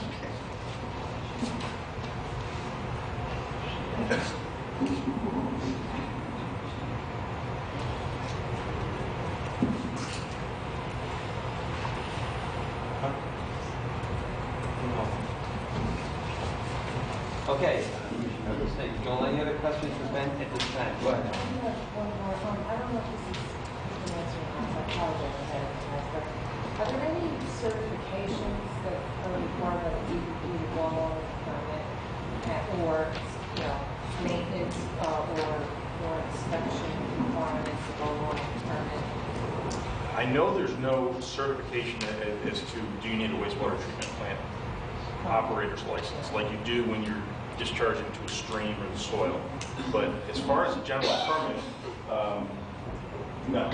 I can get some information to you if there's any reporting that we have to do beyond that. Right, Inspections. anything that you have to do mention. I'm not sure about that, but I know for a fact the licenses that are required, say for instance, the city plan, where you discharge to a stream, are not required here because we're not discharging to a stream, we're discharging to the city. Right, I just want to know what if anything is connection in terms of requirements by the operator to satisfy. Anything else? Go ahead, Phil. Yeah, this is for staff, actually. Is traffic come back to us? Mr. Chairman? Go ahead, Jim. I spoke to Abdul this afternoon, and he's waiting for the ingress and egress turning plan and the interior movement plan that we requested at the last meeting. So, Ben, are you submitting those? Or do I submitted have? last week. Okay. Should be on, if Well, you need more do you know copies. what date you submitted? I can get you. Yeah, if you 27th, can. 28th. All right. We'll be sending those to the traffic engineer for his review. And looking, I just didn't know if traffic anticipates possible adding a sign or another stop sign at that intersection or anything like I that. don't, just for the record, as part of the first approval, it was required to be a stop sign on the way out of the facility. And that's on the site plan, that hasn't changed. But I don't think there's any need to in this case. Beaverbrook Road is the through road, it's the other ones that are controlled. But there is, I didn't mention that, but there is a stop sign in front of the site for vehicles exit. And that's always been there. Any Ben?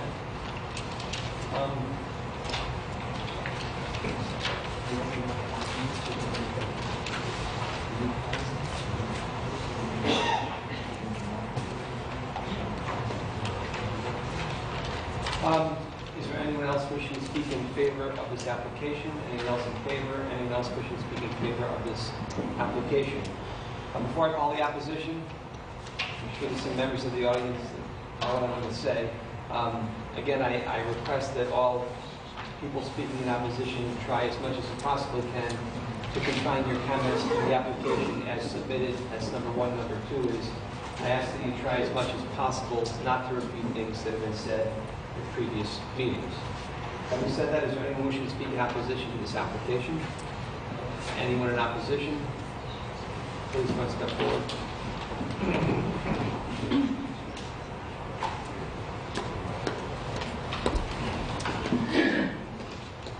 Kathleen Kelly, 38 Beaverbrook Road. We are again at yet another planning meeting and getting yet another document and new information regarding the Beaverbrook application. Why can we not get a response to questions of voter at the meeting that they are asked? Have to wait until yet another expert chimes in. The reason I believe that we are here once again is because the applicant did not do due diligence in initially providing viable evidence that the neighborhood would not be negatively impacted by the applicant's proposal, nor do I believe they have done so now. So how can we truly believe that they have seen the light and do understand how great a concern having a sewage treatment plant in a neighborhood will have on the residents' quality of living? We don't necessarily have a powerful voice, but we are hoping we have a logical and practical voice. The applicant has said that the residents will now have recourse should there be an odor. Does anyone here really believe that? I mean, really believe that? Who do we call? Who responds? How long a wait? If it doesn't smell, if and when anyone shows up, who will believe it smelled before? Haven't we all been there in a situation where we don't get the response we should? Remedies can take forever to come to fruition. And also traffic. Certainly an issue, and as you have heard, the concern is the number of trucks carrying odorous material and how that is a problem now and may grow over time. Finally, the operating word of the applicant has become guaranteed. With all due respect, since most of us believe more in the common cliche, there are really no guarantees. How can we therefore have any faith in the guarantees laid out by this applicant? Is there anyone else wishing to speak in opposition to this application? Why don't you go to the back here and then we'll come back.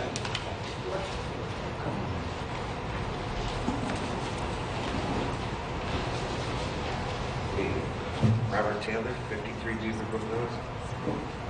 I had asked early on in the meetings about bugs, and they said that most of those come with chemicals and they weren't going to be using them. But now they're saying that there's going to be a couple of chemicals, so I'm still concerned about the bugs. Will they be drawn to the new chemicals being used? If you go to the City of Danbury sewer plant down near the maintenance garage, there are millions of these little bugs down there for that. So that's a concern. Also odors. People say that you can take 90–95% out, but you're still going to have 5–10%. And now they're saying that the chemicals used are going to have odors. How bad is all this going to be? And fans. They're going to have the exhaust fans or whatnot. How many horsepower are these fans? You listen, you hear the air conditioning fans in here. So we're going to be listening to these fans all day. Thank you for your time. Thank you very much for your comments. Anyone else wishes? Up right there. John Darnell, I live at 1 Beaverbrook Road. I've been to a bunch of these meetings. It's going to smell. They can't guarantee it. They only assume it's going to be 95%. Odor and polymers are going to be released into the environment, and this is a populated area. People live there. I can't imagine any of you would want to have this in your neighborhood. I know you wouldn't want to have it in your neighborhood. We don't want it in ours. We had an engineer here 2 meetings ago that gave a lot of really comprehensive information about how this was going to impact the neighborhood, the traffic in the neighborhood, the odor in the neighborhood, how it was going to impact the sewer system. Said that there would be more water released into the sewer system than was able to be handled by it. The only comments that anyone made following that at the next meeting was, where did this guy come from, and who is he, and how dare he, and does he live here, and he's from Newtown, and how can he be an expert on this property? I think he was pretty well informed. I think he did a very comprehensive report. The traffic is going to be a nightmare. We have garbage trucks. I live at the corner of White Street, Newtown, and Beaverbrook. It's the most dangerous corner in Danbury. We regularly have some drunk that comes around the corner and plows into our fence. How do I imagine that these trucks aren't going to come right? It's a dangerous intersection around the corner and spill. at our driveway. I'm very concerned about this. I don't know nobody wants it. There's only opposition. No one ever gets up to speak in favor of this. The only people that are in favor of it are the ones that are going to be making money on it. I'm concerned. I don't want this to happen. Thank you very much. Anyone else wish to speak in opposition? Sir, we'll just step forward. You guys can choose who goes first.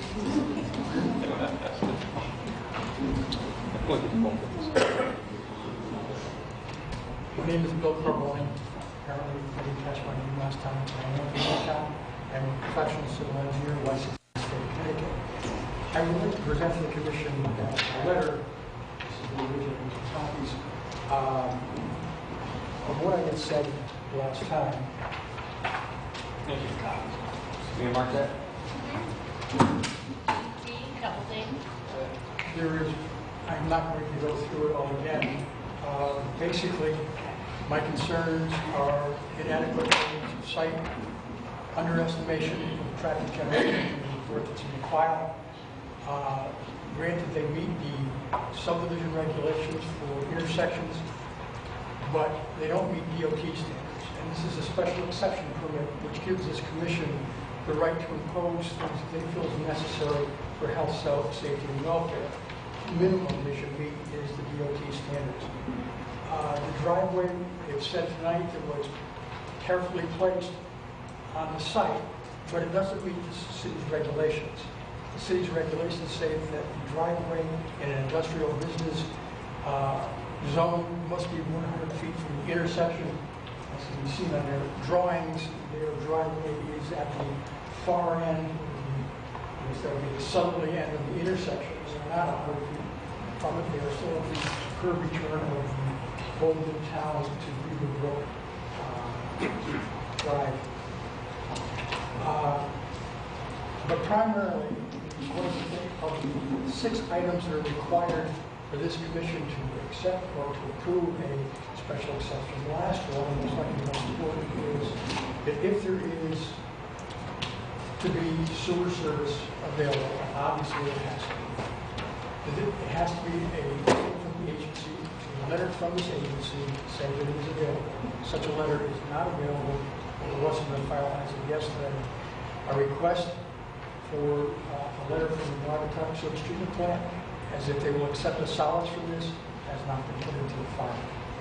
Again, I get back to the original question, and that is why? Why would you put another sewage treatment plant within 1 mile of the existing top city-owned treatment plant?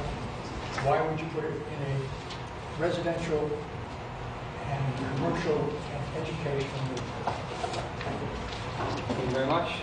Anyone else wish to speak in opposition? Let's go over here.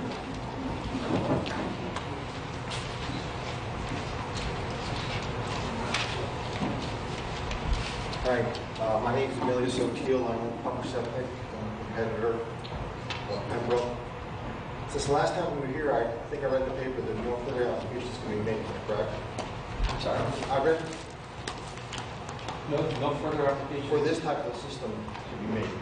There could be another one filed tomorrow. Day after that, anytime, if it's, I'm sorry.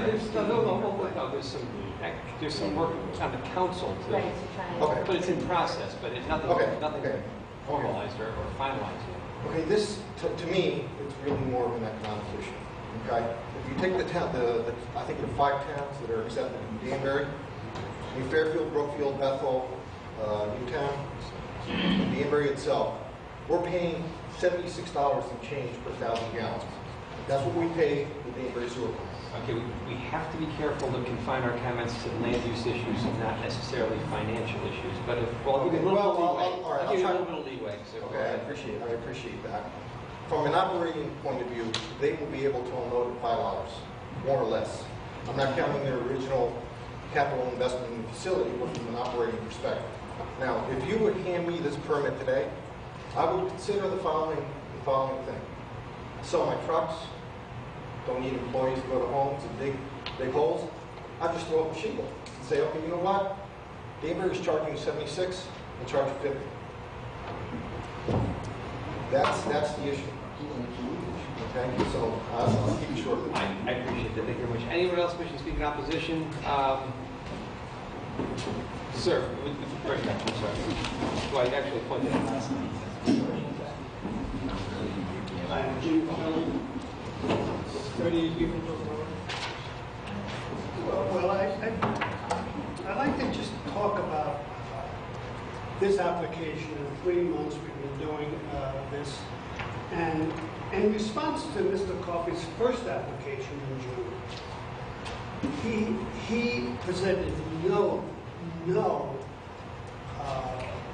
opportunity for odor control. And in that, in 3 months, we started to talk to him about negative pressure buildings, carbon filtration, all floating in an arrow. All of a sudden, he's getting light, you know. And I just, it's almost like we're saying to him, this is what you got to do. And he's running it through. His first application says the most about Mr. Coffey's operation, that he wanted to come in quietly and build a horrendous treatment plant. It's getting better as the months go on. But it was the first application, and it was not acceptable. And he's now speaking about these other issues that we have raised. And as we go along, he's going to learn more and more about air filtration. And maybe in September we'll get a good answer from him. Thank you. Thank you. What? Oh, go ahead, Paul. Paul, go over this. Also, fellow 13 Million Place, Danbury, Chairman of the Commission. You know, on behalf of the city, it's easy to undercut a $76 fee when we're being forced to accept the product at a lower rate. I find this entire application disturbing to the experience. We are going to move forward shortly to examine this whole process. That has nothing to do with the planning commission. I'll make that clear. So hopefully this will be the first and last application that we see on this. I don't want to see any more of this.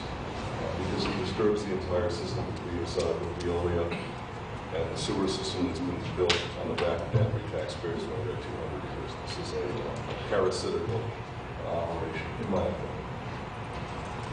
A couple of comments about the application I've heard this evening from Mr. Doe, the fans, the 3,000 and 2,000 CFM fans. I can't even begin to imagine the roar that's going to be coming off of that building. So I think it would be important to discuss discuss the noise that these machines are generating. I'd also like to know the condition, just for my own edification, the condition of the pipe that leads from the facility to the plant. That pipe was never designed for this kind of flow. Who's going to be responsible for fixing it if this kind of flow damages it? What's going to happen to the plant? Will the city be liable if the plant is down for their loss of income? How is that going to work? I'm not a big believer in remediation when it comes to smell. The New York City Sewer Plant in Harlem spent 15 years trying to get rid of the smell, and they were somewhat successful, but not completely. And that's New York City, and they've got billions of dollars to spend on this kind of stuff. But let's just go a little blue sky here and assume for a moment that they can attenuate the smell or at least contain the smell inside the building. If you have ever driven behind one of these trucks on a hot day, you know the trucks themselves are odoriferous in the extreme. And if you are concentrating these trucks in one particular nexus, the smell from the trucks alone will be noticeable before they even enter the facility. It smells contained. I think that's got to be addressed. There might even be something the planning commission could recommend, or perhaps even insist on, that the trucks are washed before they, at an outside point before they come into the facility. So whatever's on the outside of those trucks, while those trucks are idling at the end of the plant on a hot day like we've had in the last couple of weeks, does not affect the neighborhood. I know in my neighborhood, on Garbage Day, which is on Monday, the trucks are going back and forth all through the Division Street, Park Avenue area. And I jog, and I can smell them before I see them. I smell them before I hear them. I would not want to live in a neighborhood, regardless of whether the plant itself smelled, that had a steady stream of these trucks coming into it. So regardless of what the applicant is claiming that they can do with snow remediation or attenuation, whatever they want to call it, negative pressure and all that kind of stuff, which to me leads to complications of noise and everything else. And frankly, I'm not that confident about the filter changes. I can see these filters clogging in these fans, injecting at a high rate of speed more snow than would normally waft out of the building with regular atmospheric pressure. So I foresee some problems with the system, but assuming the system works as advertised, I think the exterior of the plant is going to smell pretty foully, at least several months of the year. Thank you. Thank you, Mr. Rotello. I got a clarification. Please, just make sure you state your name. Tom Beecher, Paul Jaber's partner. Mr. Rotello, you said, and through you, Mr. Chairman. Yes. Mr. Rotello said that we are moving forward to see that this is the first and last application. I just want clarification as to who we does. Thank you. Thank you, Paul. Yeah, we have to be careful we can find our comments to the application as submitted. I know you're getting sick of me saying it, but... Responding to a comment from... Gotcha. All right, Mr. Sasso, let's hear it.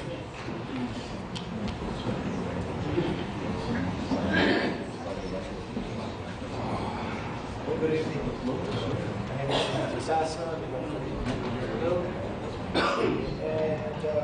what I'd like to comment is last meeting, Mr.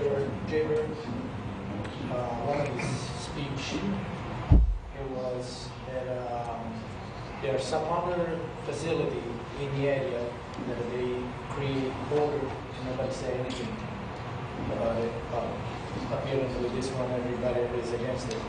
Well, my comment to that is, number one, I think we should improve and not deteriorate the situation.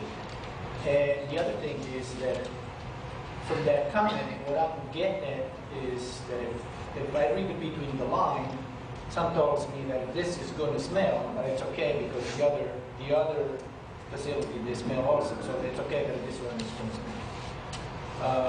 He didn't physically say that, but that's my understanding. Now, I don't know who was the attorney or the law firm that represent the application for AWD approximately 25 years ago.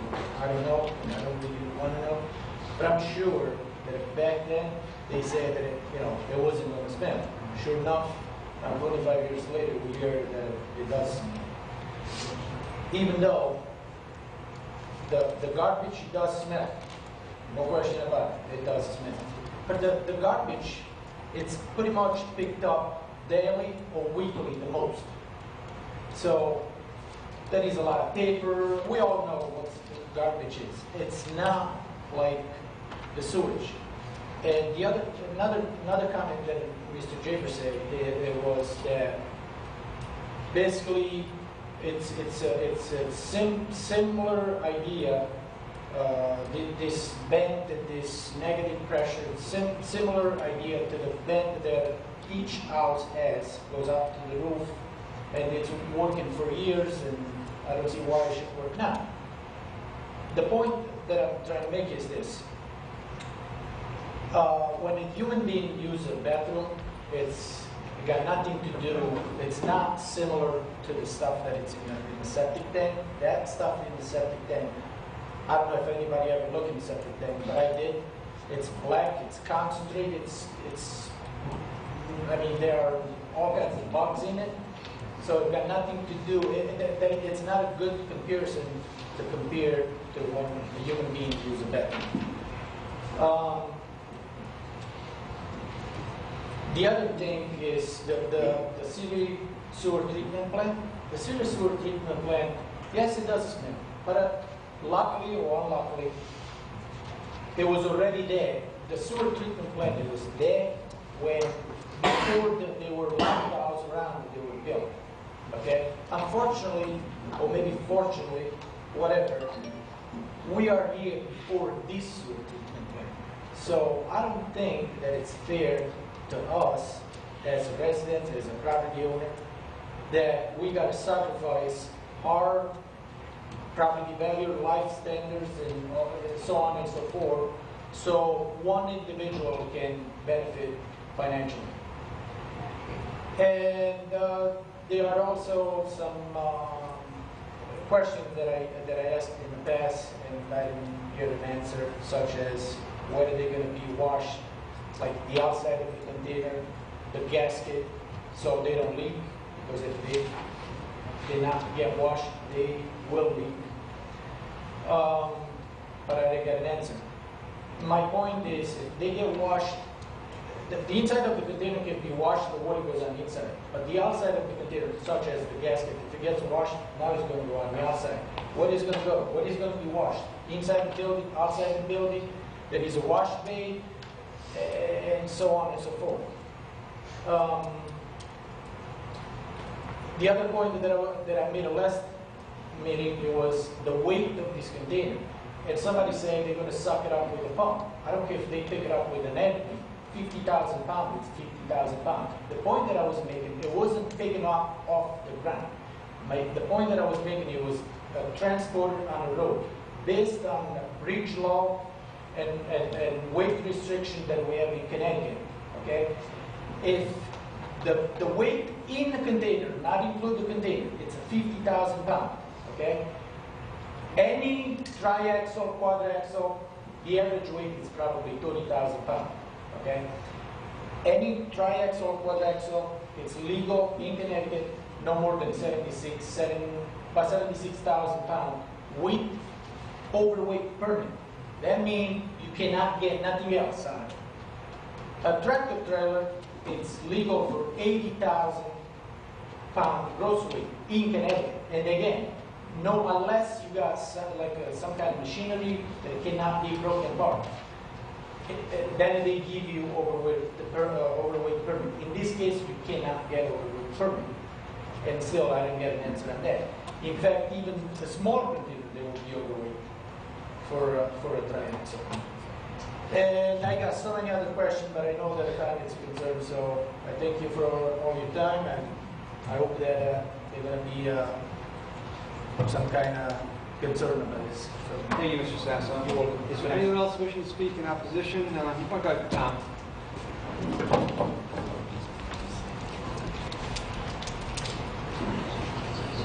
Mr. Chairman, and members of the Commission, also want to thank you for indulgence in previous meetings, accepting written comments in the record when I was unable to attend. I do want to address what I heard that was in the record somewhat in the last meeting on behalf of the applicant, stating, at least anecdotally, that there are facilities such as AWD and city storage treatment facilities that do smell, and that there seems to be a lack of complaints, or failure people to complain, but that the complaints are concentrated as to this application. Well, as a councilman who represents the Fourth Ward, I can tell you, because those facilities are located in the ward I represent, that I receive calls and complaints about odors from those facilities, as well as issues of noise. Odor complaints and noise complaints are among the highest next to traffic. That being said, that begs some of the issues that some of the other people spoke about, as well as the applicant, with regard to odor controls. That in engaging in greater odor control or odor remediation, which is a very good thing, people have said this, that there are continually new engineering proposals here from developments to deal with odors, that brings along the commensurate possible increase in noise, fans, other equipment operating. It's somewhat like, and this is a very unengineering approach, but I think it sort of illustrates the point. Treating a disease more and more aggressively, there's always side effects from the drug that treats that disease. So it may quash or vitiate the initial problem. You do create some attendant issues. So I would ask the Commission to look also at noise issues related to greater odor control, particularly fans, operation of garages and others, which is part of the special exception review. I have led site visits to some of these sites that constituents have complained about, engaged in reviews of odor control and odor remediation efforts, worked with the city of Danbury and others to try to set up hotlines. I say that to illustrate the concern of the residents in as much as if there is odor that does escape from the odor control measures, if there is odor that does cross the property line, notwithstanding the absolutist guarantees of Thea and Mr. Federico, which I've consistently challenged, I believe more counsel and the applicant than I do the odor control experts, because they at least admit that there could be something escaping. If there is, there's remedies. You call and complain to regulatory authorities. People have already spoken that process. I'm sure you keep that in mind. Based on the fact that there are facilities that do emit odors in the 4th Ward and other parts of Danbury, the city has and others have tried to engage in some remediation over the years. It has gotten better. There are peaks and valleys, of course. I just ask that the Commission, in exercising its authority under the special exception regulations, look forward. The argument is often presented to this board, not necessarily this application, but this and others, that, well, there's already problems, so this is really just sort of a background to those problems. It just blends within them to the extent that there is any issue with it, whether it be odor or noise, vibration, or light. Well, you know, that may be somewhat of an argument, but when we're looking at the impact on a neighborhood, I think it's a dangerous road to go down because you're just exacerbating situations rather than utilizing your authority under the special exception rules to address those issues. Look forward. Further comments here. I know you will do your due diligence in having these issues addressed before you make a decision. And so don't repeat things other people have said. I'm more than happy to address the questions you may have. Any Tom Sadi at this time, Commission members? Thanks, Tom. Thank you, Mr. Chairman. Thank Anyone you. else wishing to speak in opposition?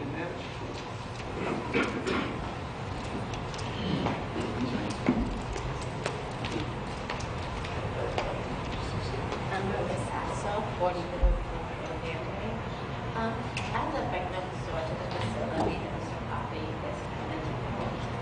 And my main concern, like all of my other neighbors, is the odor control. Everything that's been presented to us does not convince me that I'm not going to have an odor issue. My main concern is I have some asthma. And as we all know, asthma is triggered by odor. How many asthma attacks I'm going to have to go through when this happens? When they're saying that there's a number I can call if there's an odor.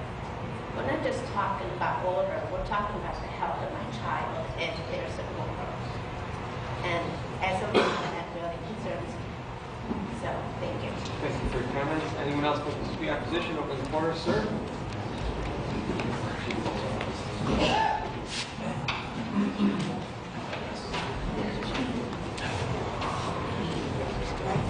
Good evening again. Dave Bone at 18 James Street, Danbury. I think most of the concerns I heard from last time were done with checklists, and some of them were approved. Remember, you came up to me after the meeting, you asked for clarification on spillover drainage, and wrote it down. Still wasn't answered. I'm not satisfied with the answer about river protection, and this is a watershed in a community. A healthy river is a healthy community. And all I kept hearing was the concerns were echoed by the EIC, and you can see their spill control plan. I'm not satisfied with the answer. I want more elaboration on what the plan is. If there's going to be spills going down the asphalt into the river. We will allow the applicant to respond to that if they choose to do so. Anyone else speaking in opposition to this application? Anyone else in opposition? Anyone else wishing to speak in opposition to this application? Sir.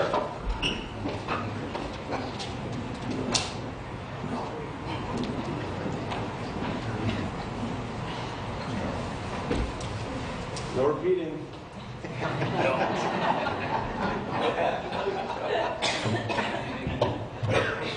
Two concerns, both addressed this evening.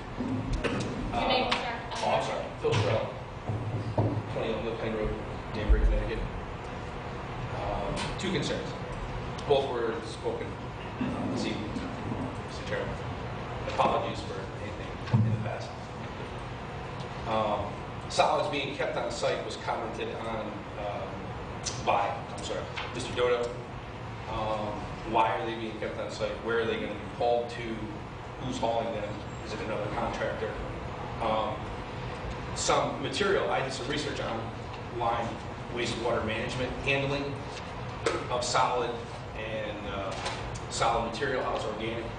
I would like to submit this to you for review. That's what again, sir? This is offline. It has the web information on the bottom of it. What's the source of what? Wastewater management. From the state of Connecticut, federal government? What's it? Which? Wastewater management, EDU. It's online. Okay. Wastewater management. Mark that as It explains about grit handling and the organic materials involved that are in this material. The current site, if you drive by it, current site advertises topsoil screening, has the equipment there for sale and delivery. If you review this information I've submitted, explains to you how this organic material can be screened, processed, and blended as a soil conditioner and or fertilizer, compost. Also, if it's washed, this organic material can be recycled, so to say, as a resurfacing agent for roadways and sidewalks. That's it. Thank you for your time. Anyone else wishing to speak in opposition to this application? Anyone else in opposition? Anyone else wishing to speak in opposition to this application? Jennifer, I know we are waiting to hear from our friends in public utilities, correct? That's correct, Mr. Chairman. In addition, the department also has to prepare its final staff report. I would like the applicant to verify if there will be any additional changes so we can prepare our final staff report. Okay. So at this point, we'll have something before the 17th. Yeah, just a couple of questions to address. I think Mr. Carbone should indicate who he represents for the record. And the site plan has already been approved for his information, so it's not a new site plan, it's a new use, but not a new site plan. And the original plan we submitted did have an odor control system, not nearly the quality and sophistication of this system, but for the record, it did contain an odor control system that was presented by Teresa Weedy. And just to clarify my comments that were raised by a couple of people concerning the fact that there are two other facilities that emit odor, what I stated was that this facility is setting the standard for the city for any future facilities which may emit odor, and this is the standard that everyone should meet. And I think they're trying to twist what I said, but that's what I said. And I believe that to be the case, that this is the standard. Whether you believe it's going to work or not work, that's up to the individuals. We're doing the best we can to make it work. And anyone else coming in should meet that standard. And those that are emitting odor now should try to meet the standard as well. There's no reason they shouldn't. And lastly, the gentleman who wants further explanation on the spill control plan, he's not going to get it from us. He's going to have to read the report, and that's all with respect. Thank you, Mr. Chamber. Jennifer, anything, or? Yeah. Commission members, one more time. A couple of follow-up questions. Thank you. It just came up with public comment. I just I don't think we talked about it before. It's something that crossed my mind. What is the DB, the exhaust fans when they're under full load? Excuse me, Joe? The DB sound levels. I have to get that. Yeah, I understand okay. that. That's why. You asking for sound levels inside the building or? Outside. Okay. Why?